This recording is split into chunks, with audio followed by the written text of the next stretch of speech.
Que a paz do nosso Senhor e Salvador, Jesus Cristo, esteja com você, meu irmão e minha irmã. A mensagem de hoje tem como tema o impedimento secreto à oração. E nós vamos abrir a palavra de Deus no Evangelho de Mateus, capítulo 6. Vamos ler apenas os versículos 12, 14 e 15, que diz assim: E perdoa-nos as nossas dívidas, assim como nós também temos perdoado os nossos devedores. Porque se perdoardes aos homens as suas ofensas, também vosso Pai celestial vos perdoará a vós. Se, porém, não perdoardes aos homens, tampouco vosso Pai perdoará as vossas ofensas. Irmãos e irmãs, a oração da fé fará com que as próprias montanhas, se necessário for, sejam desarraigadas e lançadas ao mar. Mas Deus também fala de uma condição que, não sendo cumprida, não somente poderá estorvar o atendimento da oração, mas também poderá ser motivo do perdão divino ser negado ao homem. Jesus proclama que a oração só poderá ser feita legitimamente por aqueles que livremente perdoam os seus devedores. Sem isso, toda a oração é em vão. Há pessoas que foram injustiçadas e desenvolveram um espírito de amargura. Semelhante espírito torna absolutamente impossível o recebimento da resposta à oração. E Jesus, falando da necessidade de um espírito perdoador, disse aos seus discípulos que se um irmão pecasse contra outro 7 vezes num dia, se arrependesse e pedisse perdão, deveria ser perdoado.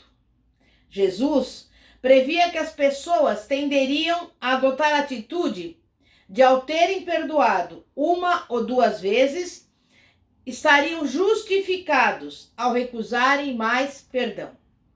Essa desculpa não seria válida, pois se o irmão pecasse 7 vezes e se arrependesse, deveria ser perdoado. Pedro, por exemplo, tinha a opinião de que devia haver um limite ao perdão. Então ele perguntou: Senhor, quantas vezes meu irmão pecará contra mim que eu lhe perdoe? Até 7 vezes? Está em Mateus 18, 21. Mas Jesus respondeu: Não te digo que até 7 vezes, mas até 70 vezes 7. Mateus 18, 22. E antes que Pedro pudesse se recuperar do choque, Jesus contou a parábola do credor incompassivo. Contou que um servo que devia 10.000 talentos e não conseguiu pagar, foi até o seu senhor implorando misericórdia. E porque o seu senhor era compassivo, perdoou-lhe a sua dívida inteira. Quando, porém, um conservo ficou lhe devendo 100 denários, esse servo incompassivo o agarrou pela garganta, exigindo que pagasse tudo. E isso, não sendo possível, o servo incompassível lançou o infeliz ao cárcere. Quando, pois, o senhor deles ficou sabendo dessa ingratidão, deu ordens para que o servo, que se revelou incompassivo, não recebesse misericórdia, mas que fosse entregue aos verdugos até que tivesse pago tudo.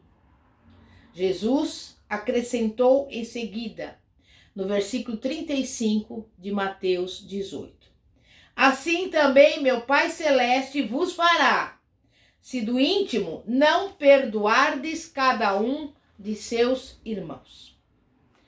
Nós sabemos que Jesus sempre praticou aquilo que pregava. Depois de tanto sofrimento, após suportar a zombaria da multidão, de receber a coroa de espinhos e de ser pregado na cruz para sofrer horas de agonia, ele ainda pôde levantar os olhos ao seu Pai Celestial e orar em prol dos seus inimigos, dizendo: Pai, perdoa-lhes porque não sabem o que fazem. Lucas, capítulo 23, versículo 24. Jesus fez do perdão uma condição prévia, absoluta, para que as nossas orações sejam atendidas. Mas por que ele atribuía ao perdão tão grande importância? Porque aqueles que exercem o perdão somente poderão agir assim se tiverem o amor de Deus derramado no seu coração. Somente aquele que tem amor desse tipo é digno de remover montanhas. Conforme disse Paulo, primeira carta aos Coríntios, capítulo 13, versículo 2. Ainda que eu tenha tamanha fé ao ponto de transportar montes, se não tiver amor, nada serei.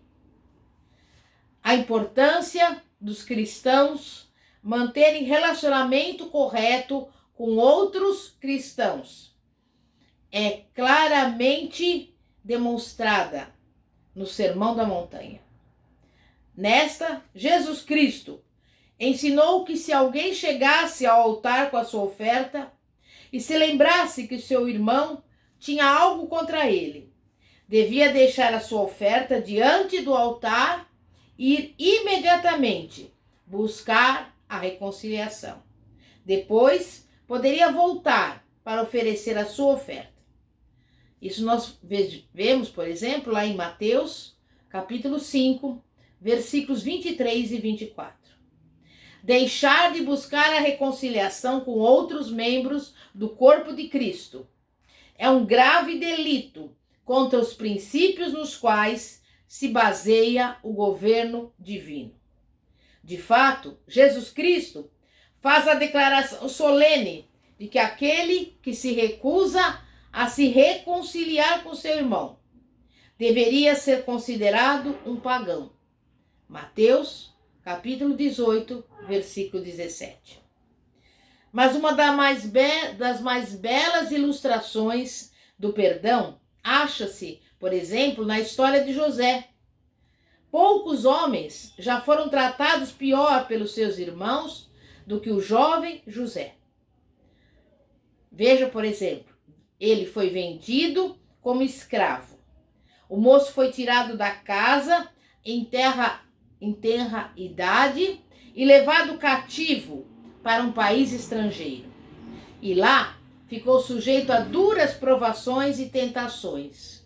E por causa de uma acusação maliciosa e inteiramente falsa, foi lançado ao cárcere, aonde ficou por longos anos. Chegou, porém, a hora em que José teve condições para executar plena retribuição aos seus irmãos, que não lhe mostraram misericórdia. Optou, porém, por lhes mostrar bondade, em troca do mal que tinham feito contra ele. E ao fazê-lo, recebeu a bênção divina acima de todos os outros. Aquele, por exemplo, que faz a oração da fé, precisa também estar disposto a enfrentar e vencer as tentações inerentes ao transportar montanhas. Os montes têm sido frequentemente o local de encontro para os santos serem provados. Foi, por exemplo, no Monte Moriá que Abraão encontrou a prova suprema da sua vida, ao pedir-lhe Deus para renunciar a Isaque, o seu único filho. A firmeza de Abraão em aguentar a prova valeu-lhe o cognome de pai da fé. Foi no Monte Carmelo que Elias desafiou os profetas de Baal, reconduzindo Israel a Deus com as palavras: até quando cocheareis entre dois pensamentos? Se o Senhor é Deus, seguiu, e se Baal, seguiu. Essa palavra está no primeiro livro de Reis, capítulo 18, versículo 21. E lá, diante do povo, Justificou ele a sua fé num Deus sobrenatural, quando em resposta à sua oração, do céu desceu fogo e consumiu o sacrifício. Cedo ou tarde, os cristãos irão enfrentar as mais sutis tentações do diabo, o orgulho e a ambição. Não devemos, porém, buscá-la. Nenhuma vantagem há em nos colocarmos no seu caminho.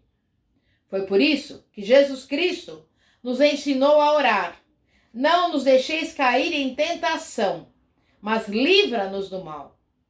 Eis aqui a antecipação divina ao mal e a libertação dele, antes que nos enlace. Pessoas buscam a Deus depois que as complicações as envolveram, sem compreenderem que se houvessem orado mais cedo, talvez as tivessem evitado.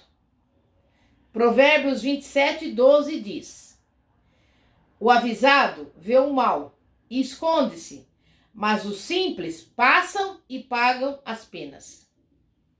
Há um lugar de segurança e proteção do mal. Aquele que habita no esconderijo do Altíssimo, à sombra do Onipotente, descansará. Porque ele te livrará do laço do passarinheiro e da peste perniciosa. Ele te cobrirá com as suas penas e sob as suas asas estarás seguro. Esse é um trecho do Salmo 91. E aqui nós temos prometido a libertação dos ardis de Satanás. Jesus ensina que melhor seria que os homens orassem antes, para ficarem livres da tentação, que socorridos depois que ela os engolfasse. Com os discípulos, nem tudo ia bem. Iriam passar pela maior crise das suas vidas. Em breve, surgiria o traidor, e sobre eles viria o pânico e a confusão. Entretanto, durante aquele precioso tempo em que poderiam se fortalecer para enfrentarem a tempestade que sobre eles desceria, continuavam dormindo. E Jesus Cristo interrompeu a sua própria oração, num esforço por torná-los conscientes do perigo. Vigiai e orai, para que não entreis em tentação. De nada, porém, valeu. Os discípulos continuaram a dormir. Os milicianos armados vieram e eles despertaram para cair em grande confusão. Pedro, em pânico, negou seu mestre e chorou amargamente por esse ato de covardia. O seu grande erro fora não ter orado quando ameaçado de tentação. Não deram ouvidos às palavras de Jesus: vigiai e orai, e continuar a dormir enquanto o seu mundo lhe ruía aos pés. E eu digo a você, a admoestação para vigiar e orar destina-se aos cristãos de todos os tempos. Prever o mal e evitá-lo, através das advertências prévias dadas por Deus, é uma lição ensinada repetidas vezes nas Escrituras Sagradas. Os filhos de Israel, nos dias de Josué, tinham alcançado algumas vitórias notáveis. Mesmo assim, foram levados por meio de um ardil a fazerem aliança com uma tribo dos habitantes de Canaã, o que Deus expressamente proibira. Caíram na armadilha, porém, com o júbilo da vitória, negligenciaram buscar o conselho do Senhor. Também Davi tinha o hábito de inquirir o Senhor antes de tomar cada decisão. Certa vez, Saul veio à cidade de Keila, a cidade de Davi, onde ele estava morando. Davi tinha motivos para se sentir seguro naquela cidade, pois ele conseguira uma grande vitória em favor de todos os cidadãos. Mas quando perguntou ao Senhor a respeito, foi advertido que esses cidadãos o trairiam e que ele deveria escapar. Depois você pode verificar no primeiro livro de Samuel, capítulo 23, versículos 5 a 11. Temos também o exemplo de Neemias, que era um homem poderoso em oração. E os inimigos, no entanto, se opunham a ele e ridicularizavam o seu trabalho. Certa vez, procuraram ardilosamente lesar a sua reputação, ao enviar-lhe secretamente um mensageiro para persuadi-lo a procurar refúgio. E tudo por causa de uma suposta trama para matá-lo. Mas Deus revelou que a história toda era fraudulenta, uma tentativa de desacreditá-lo aos olhos do povo. Neemias, contudo, era um homem que sabia evitar as ciladas do inimigo, porque ele sabia obter respostas às suas orações. E conosco, irmãos e irmãs, ocorre da mesma forma. Nós precisamos saber que o inimigo, ele anda à solta. O inimigo, ele ruge como um leão buscando a quem possa tragar. Talvez você possa até acreditar que nada está te acontecendo, mas o inimigo, ele está trabalhando para que num deslize, numa tentação e numa atitude de desobediência, ele possa agir e te devorar. Porque nós precisamos entender que o Senhor, ele quer sempre o melhor para cada um dos seus filhos e de suas filhas. E nós vimos aqui, nesse momento, a palavra de Deus falando que a falta de perdão é um impedimento para o Senhor receber a nossa oração. E a própria oração do Pai Nosso diz: perdoa as nossas dívidas, assim como nós perdoamos aos nossos devedores. Essa é uma oração eficaz, é uma oração que representa a nossa comunhão diária com Deus. E se a sua vida espiritual estiver se deteriorando, reflita e analisa. Se você não tem no seu coração mágoa, ressentimento, ódio, raiva, ira, enfim, algo que te impede de receber a sua bênção, a sua resposta ou o seu milagre. E lembre-se sempre que nós devemos perdoar aos nossos devedores, assim como o Pai também nos perdoa. Porque se assim não o fizermos, não receberemos também o perdão de Deus. Então, não deixe que a falta de perdão impeça a sua vitória, em nome de Jesus. Vamos orar a Deus. Santíssimo Deus e poderoso Pai, Pai de nosso Senhor e Salvador Jesus Cristo, pode ser que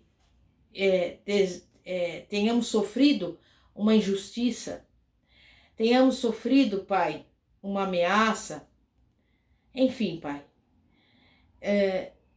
tenhamos sofrido algo que verdadeiramente não diz respeito a nossas atitudes. Mas nós estamos aqui hoje com o nosso coração quebrantado, arrependido. E se houver falado algo a alguém magoado, nós, neste momento, Pai, queremos pedir perdão.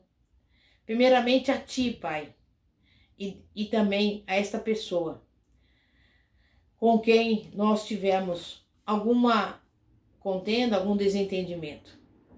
E nós abrimos hoje o nosso coração para buscar o Teu perdão, sem antes liberar o perdão para os nossos perseguidores, para os nossos inimigos, por todos aqueles, Pai, que desejam o nosso mal. E cremos, Pai, que segundo a Tua palavra, como nós estamos aqui, com o coração aberto, liberando perdão para os nossos perseguidores, nós estamos também, pela fé, recebendo o teu perdão. Por isso nós desde já te louvamos e te agradecemos em nome de Jesus. Eu quero convidar você a nos acompanhar pelo canal do YouTube Igreja Poder de Cristo, ou então pelo Facebook na página Igreja Poder de Cristo. E também, assim que for possível, estaremos na igreja que se localiza na Avenida Ouro Fino, 2212, Bosque dos Eucaliptos, São José dos Campos. Que a paz de nosso Senhor e Salvador Jesus Cristo seja com você, meu irmão e minha irmã. Amém e graças a Deus. Glória a Deus.